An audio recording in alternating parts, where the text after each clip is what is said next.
Hi, my name is Francesca Balestrieri, and this is my exam mini video for Module 2.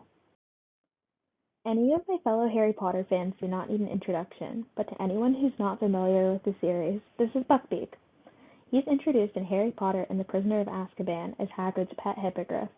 Hippogriffs are magical creatures that have the head and front legs of an eagle and the tail and hind legs of a horse. Hagrid is very passionate about magical creatures and wants to start breeding more hippogriffs. Today we're going to help him figure out what types of gametes Buckbeak can produce and the probability of each gamete type. The traits that Hagrid is most concerned with are located on chromosome 7. Chromosome 7 in hippogriffs contains 3 linked loci. The left locus controls feather color, with gray feathers being dominant to black feathers. The middle locus controls eye color, with yellow eyes being dominant to red eyes. And the right locus controls tail hair, with straight hair being dominant to wavy. The loci for feather color and eye color are 5 centimorgans apart, and the eye color and tail hair loci are 16 centimorgans apart. Hagrid has informed us that Buckbeak's mother was pure breeding with gray feathers, yellow eyes, and a wavy tail, and his father was pure breeding with black feathers, red eyes, and a straight tail. Buckbeak inherited 1 chromosome from each parent. Since his parents are pure breeding, we don't have to worry about crossing over when determining his genotype.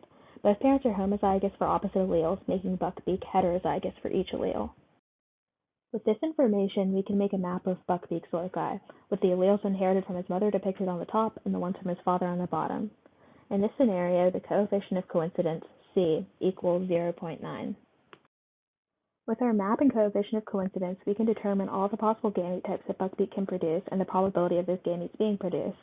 Gametes are produced during meiosis. During prophase 1, a phenomenon called crossing over takes place between homologous chromosomes and allows for recombinant types to be produced.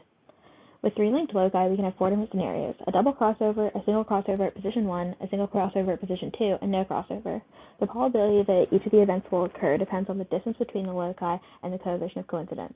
Since each event can produce 2 different gametes, the probability of a specific gamete being produced is 1/2 the probability of an event occurring. For example, the probability of a specific gamete being produced via double crossover is 1/2 the product of the recombination frequencies of R1 and R2 and the coefficient of coincidence.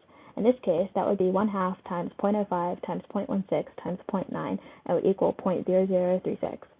To determine the probability of a specific gamete being produced via a single crossover at position 1, you would have to multiply the difference between the recombination frequency of R1 and the probability of a double crossover event occurring by 1/2. In this case, the probability of a specific gamete being produced via single crossover would be 0.15 minus 0.0072 times 1/2 and would equal 0.0214. The probability that Buckbeak will produce the other types of gametes are also shown on the slide.